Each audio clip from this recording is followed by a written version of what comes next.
Di record dulu ya Pak. Di record ya Pak. Buka ininya apa? Iya, di record juga dulu ya.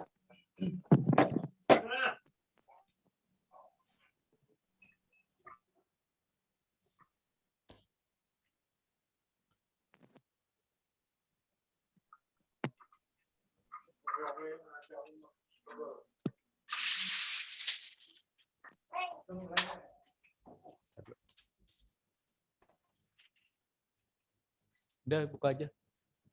Lu tanya dulu udah bisa dibuka belum? Boleh pembukaan dulu, ayo. Udah bisa. Sep. Ayo buka Sep.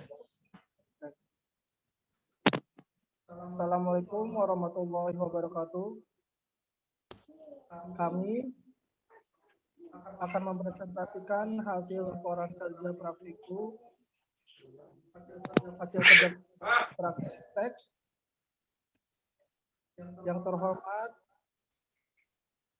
Bapak Ades Gamayel dan Bapak Rizky Adiansa selaku penguji laporan kerja praktek. Kami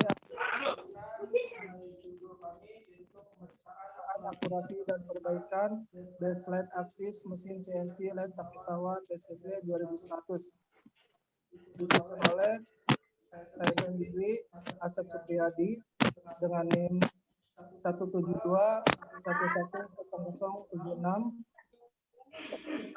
dan rekan saya Gutman Octavianus dengan NIM 172110099. Kami melakukan kerja praktek di PT Hoas Indonesia yang lokasinya di kawasan Cikarang, Kabupaten Bekasi.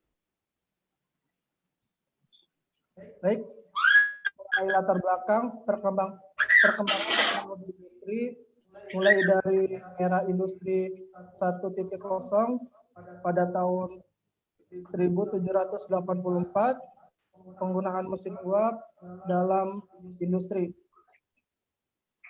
Jadi ketika era industri 1.0 ini, mesin pada di dunia industri menggunakan mesin uap.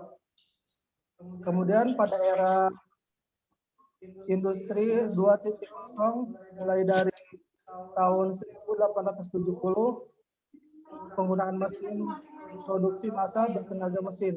Jadi ketika era industri 2.0 ini penggunaan mesin tenaga listrik atau minyak. Kemudian pada era industri 3.0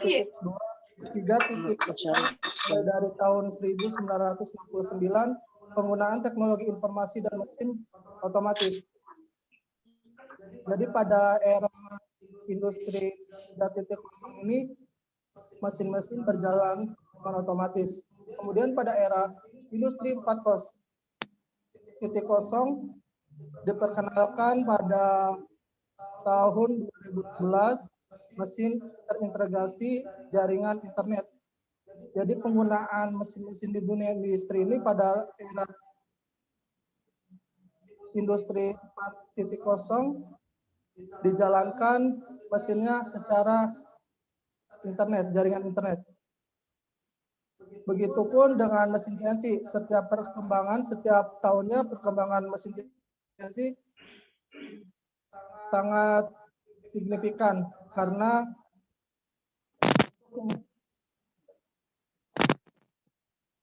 untuk menghasilkan produk yang lebih berkualitas lagi. Kemudian mesin CNC ini bergerak secara otomatis dan bahasa numerik. Nah, diaplikasikan pakai komputer.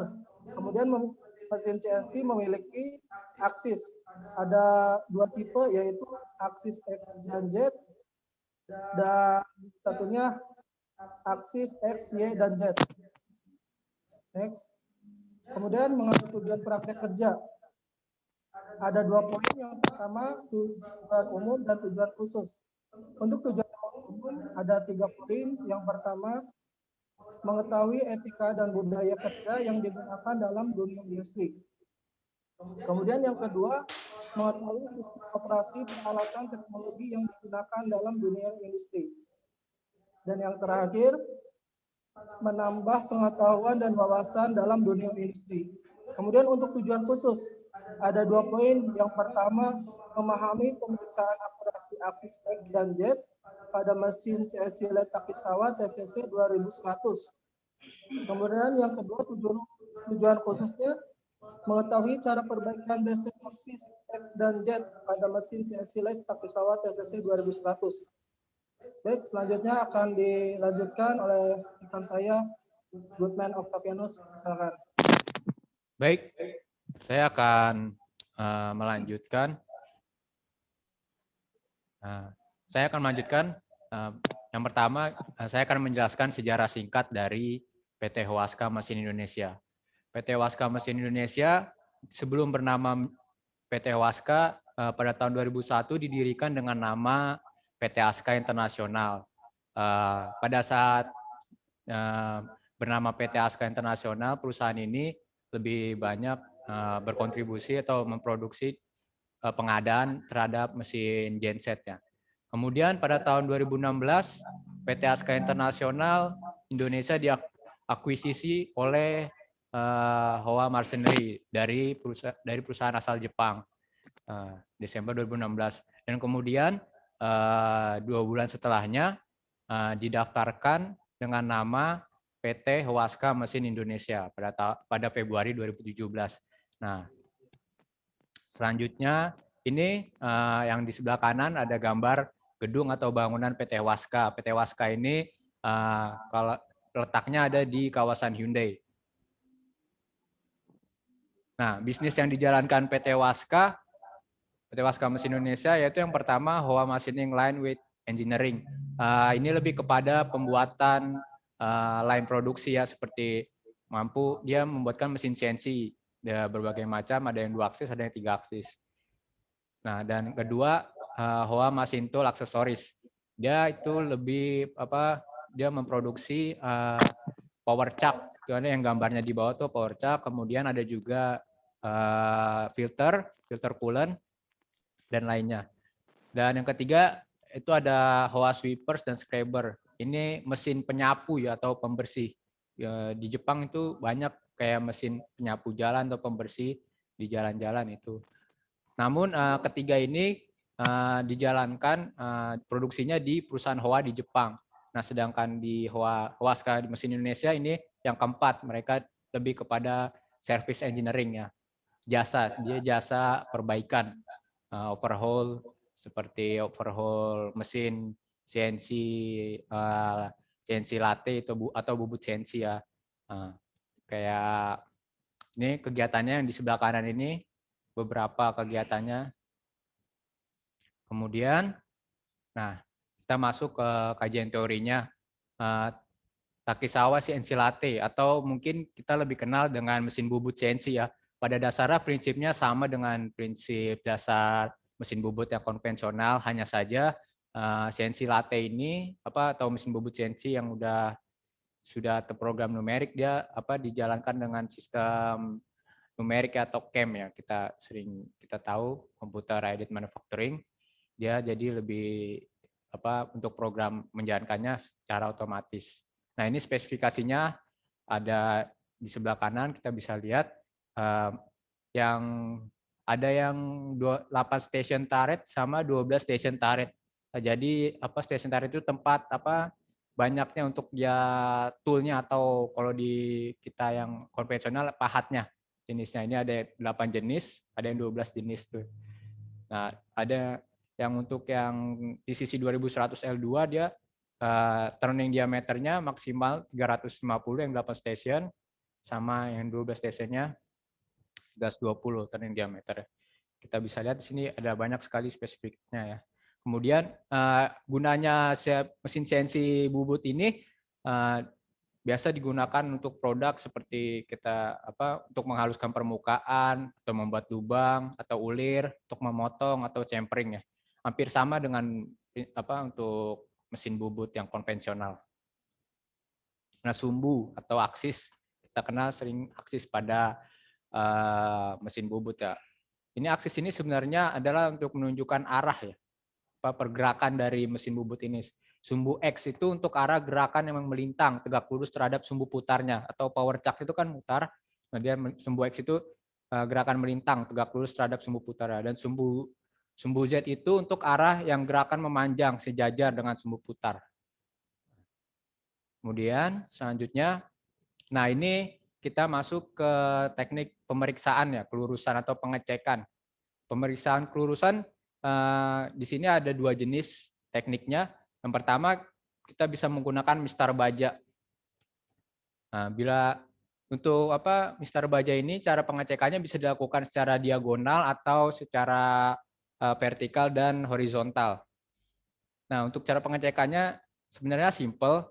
Dia prinsip dasarnya kalau terlihat ada celah antara muka ukur dan mistar, maka dikatakan bahwa permukaan bidang ukur kelurusannya kurang oke, tidak baik atau kurang standar ya. Setiap produk mungkin dimiliki toleransi dan standarnya masing-masing. Nah, selanjutnya ya, yang lebih umum lagi atau yang lebih detail lagi, yang lebih akurasinya, presisinya lebih tinggi, biasanya digunakan pakai dial indikator atau alat jam ukur ya. Nah, jam ukur ini juga sama, dia bisa untuk mengukur kelurusan yang lurus secara horizontal dan vertikal. Nah, untuk melihat kelurusan dalam arah horizontal, penyimpangan dari kiri atau ke kanan, dan vertikal kelurusan dari arah vertikal ke bawah. Nah, ini prinsip dasarnya sama, jam ukur, jarumnya itu diletakkan di permukaan yang diukur dan alasnya diletakkan pada meja yang rata. Nah, itu digerakkan misalnya dari kiri ke kanan atau dari atas ke bawah, dan dilihat penyimpangannya berapa jarumnya, berapa mikron, kita bisa lihat di situ. Kita sesuaikan lagi dengan toleransi yang sudah ditetapkannya berapa. Nah, selanjutnya kita masuk kepada hasil dan pembahasan dari kerja praktek yang telah kami lakukan. Nah, ini diagram alirnya kurang lebih seperti ini. Pertama, pemeriksaan akurasi sebelum mesin dibongkar dan dibersihkan. Nah, setelah diperiksa akurasinya dengan beberapa item yang akan nanti dijelaskan lagi, selanjutnya mesin dibongkar, lalu dibersihkan. Nah, setelah itu baru kemudian mesin dicek kembali akurasinya, sudah mesin dibongkar. Nah, sesudah akurasinya dicek, barulah masuk ke dalam proses intinya, yaitu proses perbaikannya penyerutan. Atau di perusahaan ini dikenal dengan istilah, kalau bahasa Jepangnya, mereka menyebutnya seringnya sarawase, baseline axis. Nah, kemudian setelah dilakukan penyerutan, dilakukan lagi pemeriksaan lagi, akurasi, dicek lagi kerataannya. Setelah itu, kita lihat hasilnya. Dari hasil pemeriksaan itu, kalau hasilnya sesuai standar, dia baru masuk ke perakitan. Dan kalau dia hasilnya tidak sesuai standar, dia kembali lagi itu penyerutan, sebenarnya kembali ke penyerutan lagi. Nah, ini yang tadi yang di awal untuk pemeriksaan akurasi. Yang pertama yaitu penyelarasan atau leveling. Penyelarasan ini kita pakai alat ukurnya, itu yang di sebelah kiri kita bisa lihat alat ukurnya water pass ya ini, atau kita lebih kenalnya water pass, tapi sebenarnya namanya ada yang bilang spirit level ya. Nah, pertama kalau untuk mengukur penyelarasan dari pondasi kaki mesin ini, kita bersihkan dulu nih area yang untuk meletakkan dari alat ukur spirit level ini, supaya dia akurasinya lebih baik gitu. Jadi enggak tinggi sebelah, enggak miring sebelah gitu, dibersihkan dulu semuanya sampai bersih alat ukurnya. Nah, ini kemudian alat ukurnya juga diletakkan ada arus 2 ya, secara vertikal dan horizontal. Dia jadi biar tahu ukurnya biar seimbang gitu. Setelah itu pertama amati dulu skalanya, pengukurannya dari gelembungnya itu, dia ke kiri ke kanan sampai dia gelembungnya tidak bergerak lagi. Nah, dia itu standarnya gelembungnya 0,01 ya. Dia jadi setelah dia terlalu miring ke kanan, dia maksimalnya 0,01. Dia pakai. Nah, dia itu gelembungnya di tengah gitu kan. Dia amati. Kalau seandainya terlalu miring, terlalu ke kiri atau ke kanan, dia diselaraskan. Nah, seperti kegiatannya nih, yang 2 orang maintenance yang di sebelah kanan, jadi yang berdiri, maintenance yang pertama yang berdiri, dia mengamati gelembungnya. Jadi sambil misalnya sebelah kiri belum, nanti sebelah kirinya diturunin atau dinaikin, jadi diamati gitu, biar selaras pondasi kaki mesinnya. Tujuannya menyelaraskan pondasi kaki mesin ini apa sih? Biar biar pemakanan dari nanti produk yang sudah dijadi itu biar tidak miring ya, karena bahaya sekali kalau miring ya. Nanti pemakanannya dia miring, walaupun misalnya seandainya cuma miring 10 mikron atau 20 mikron, untuk part-part yang kritikal ukurannya harus presisi, itu sangat fatal ya kalau dia kerataannya miring gitu. Kemudian pengecekan yang kedua itu parallelism of spindle. Nah, ini pengecekan kelurusan nih antara dari station turretnya itu atau sumbu X-nya sama spindle-nya itu yang putarnya atau caknya itu muter kelurusannya. Nah, pertama sama kita bersihkan dulu tuh area permukaan spindle. Dan sebelah kiri itu yang area khusus yang jarum ukur yang bergerak itu kan dia dari kiri nanti ke kanan untuk bergerak kerataannya dilihat tuh. Nah, di situ dibersihkan supaya tidak ada scrap atau geram ya, kotoran-kotoran. Nah, kemudian pastikan jarum dial menyentuh spindle. Nah, udah pastikan itu jarum dialnya kena sedikit aja. Jangan terlalu banyak neken sama jangan sampai dia ngelos gitu. Kemudian jarumnya di setting ke angka 0.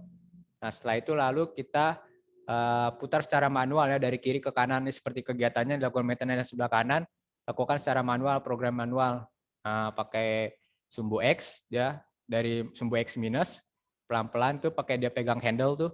Nah, itu yang putaran itu pelan-pelan ke arah kanan sambil diamati nilai penyimpangannya berapa. Apakah masih sesuai dengan standarnya? Standarnya 0,001. 10 mikron ya, atau 10 mikron. Plus minus 10 mikron. Kalau dia sesuai standar, berarti masih aman, masih oke gitu. Nah, kemudian akan dilanjutkan oleh rekan saya, pemeriksaan kerataan oleh Asep. Silakan, Asep. Ya, baik. Sebelum perbaikan blast axis, dilakukan pemeriksaan kerataan. Nah, cara untuk pemeriksaan kerataan yang pertama ini, bersihkan area permukaan blast untuk meletakkan micrometer screw. Nah, jadi area dari lempengan baseletnya harus terlebih dahulu dibersihkan. Kemudian yang kedua, pastikan micrometer screw tegak lurus dan dikunci. Jadi ketika mengoperasikan alat ukur micrometer screw harus tegak lurus supaya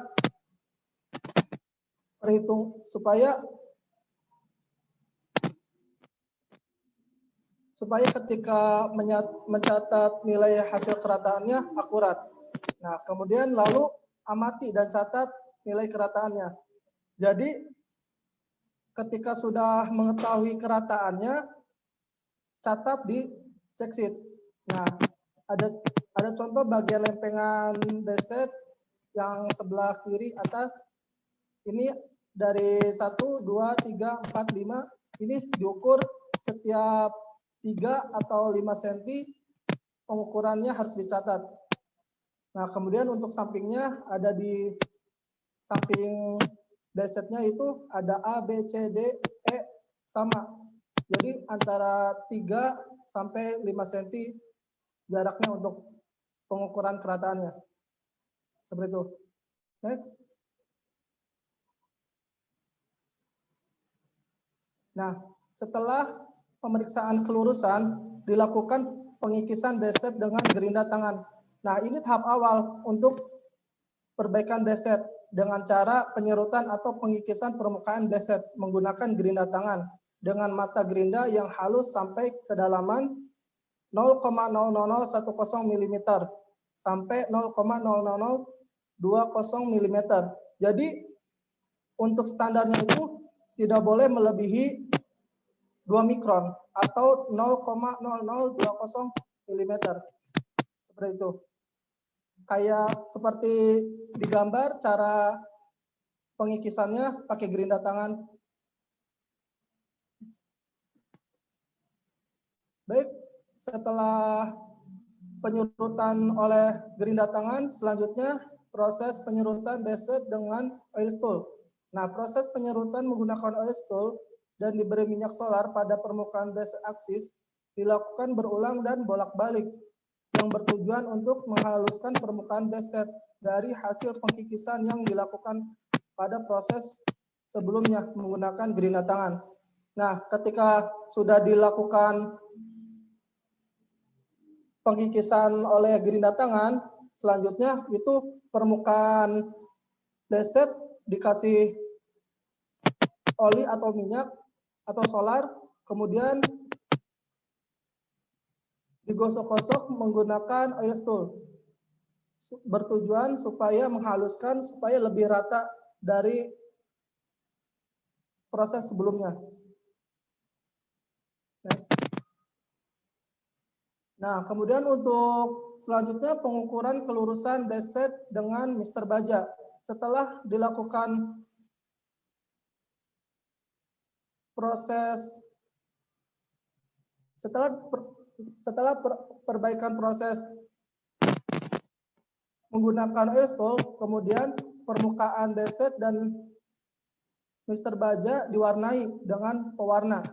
Nah, sebelum dilakukan pengukuran kerusakan, langkah awal bagian alas base itu dikasih pewarna. Untuk alasnya, alas base-nya itu warna oranye, kemudian untuk Mr. Bajanya dikasih warna biru.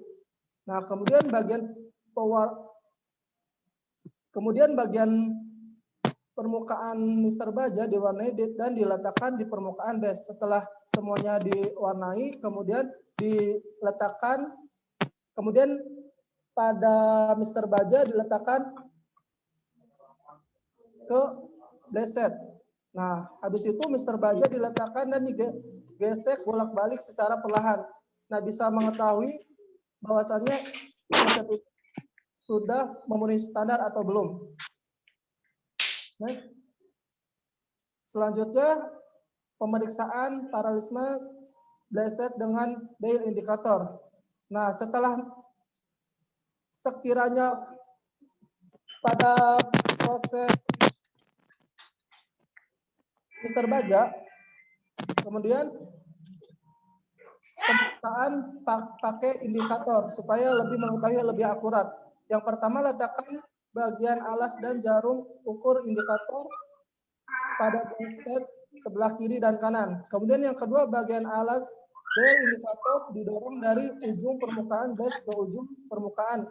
Yang lainnya sambil diamati nilai pada skala indikator. Jadi setiap 3 sampai 5 cm harus diamati berapa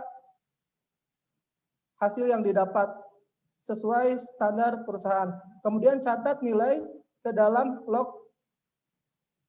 logbook atau kolom after check sheet.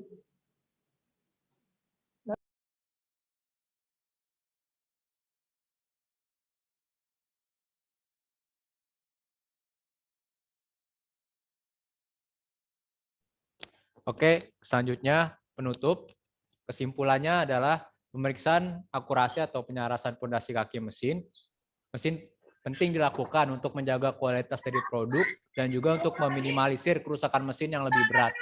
Nah, selanjutnya hasil dari penyerutan base rate axis membuat ukuran antar side axis yang saling bergesekan menjadi lebih presisi.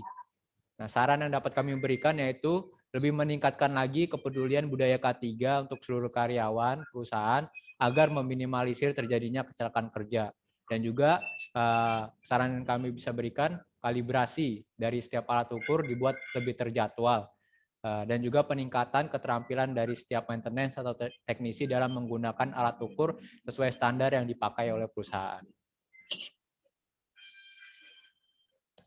Nah, sekian presentasi dari kami. Kurang lebihnya mohon maaf dan terima kasih. Selanjutnya, apabila ada pertanyaan dari Dewan Penguji dari Parian, silakan. Ya, boleh. Untuk ini mungkin untuk Bang Asep sama Bang Goodman ya. Ininya tolong mungkin ada beberapa pertanyaan dari saya. Yaitu yang pertama proses kerja mungkin udah dijelaskan ya di sana ya. Yang tadi dijelaskan. Nah, proses pertanyaan kedua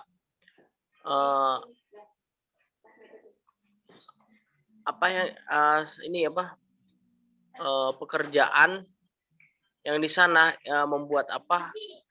Ada nggak yang berhubungan dengan teori yang di kuliah yang didapatkan gitu. Yang kedua itu, yang pertama itu prosesnya. Proses di sana apakah ada yang bersangkut paut dengan materi dari kuliah. Terus yang kedua teori dasar ya. Yang kedua itu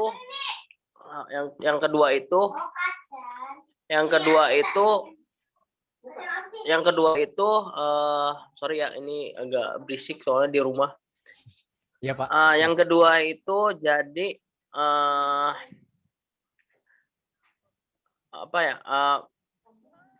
kan ini pasti berbeda kan, ada Goodman dengan Asep menganalisanya berbeda. Analisa di mana dan apa yang didapat dari kerja praktek tersebut. Itu aja mungkin. Boleh. Jelas nggak? Kalau pertanyaannya jelas nggak? Proses kerja dengan teorinya.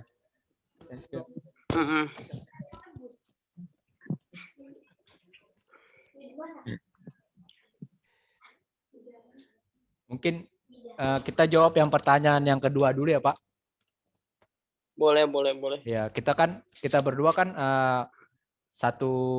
maksudnya kita kerja praktek satu perusahaan, cuma kita satu pembimbing, jadinya kita bisa bareng. Nah, untuk yang kita analisa memang berbeda, seperti tadi, makanya di hasil pembahasan kita berbeda. Untuk saya yang saya analisa itu lebih kepada pengecekan, pemeriksaan. Yang tadi yang pertama yaitu tentang proses penyelarasan itu tadi, penyelarasan pondasi kaki mesin. Dari situ kita untuk mungkin dielaborasi aja Pak ya, sekaligus sama yang tadi pertanyaan yang satu, untuk apa, dari hasil KP ke teori dasar kan, ada nyambung atau enggak, kurang lebih pertanyaan gitu kan. Iya. Nah, kalau kita di kampus kan kita juga belajar ada MIKK ya, metrologi industri dan kontrol kualitas. Iya. Nah, itu kan juga kita belajar di situ. Nah, jadi kita dari belajar MIKK semester 5 kita bisa terapkan ke kerja praktek yang kemarin. Apalagi pada saat yang pengukuran menggunakan dial indikator ya. Kita juga udah pernah belajar dial indikator, cara penggunaannya dari teorinya kita udah belajar. Nah, kita terapkan di KP ini. Jadi sangat sangat make sense banget, sangat terhubung lah gitu, dari teori sama yang KP kita lakukan. Maksudnya dari yang teori di dunia industri pun juga dipakai gitu. Untuk mata kuliah metrologi industri dan kontrol kualitas itu ya, dari penyelarasan dan yang satu lagi pengukuran kelurusan menggunakan jarum dial indikator. Cuma yang pakai Mister Baja maksudnya sebenarnya dipakai juga untuk, sebenarnya dia kurang presisi ya. Dia kan seperti hanya lebih kepada misalnya yang lebih dari awal gitu, lebih kasarnya dia dipakai di tahap awal doang gitu. Jadi biar kalau kita pakai dial indikator mulai dari awal kan terlalu lama ya prosesnya. Jadi kita pakai Mister Baja dulu biar prosesnya agak cepat. Jadinya kita pakai Mister Baja yang udah kita masterin pakai alat ukur. Nah, setelah itu kita pakai itu sampai mendapat kira-kira ini waktunya udah habis Pak. Kita lanjut aja gimana Pak? Pak masih di mute Pak, masih di mute. Oke, jadi langsung aja deh ya Pak ininya. Mungkin waktunya udah mau habis ya. Oke, yang didapat ya berarti udah ini ya. Jadi mungkin udah cukup deh, boleh ditutup. Nanti ada sesi berikutnya, soalnya ada tiga ini lagi, tiga peserta lagi. Boleh tutup aja deh. Silakan Asep, mau tutup. Baik, terima kasih atas menyempatkan waktunya Bapak Rian Arensa. Ya.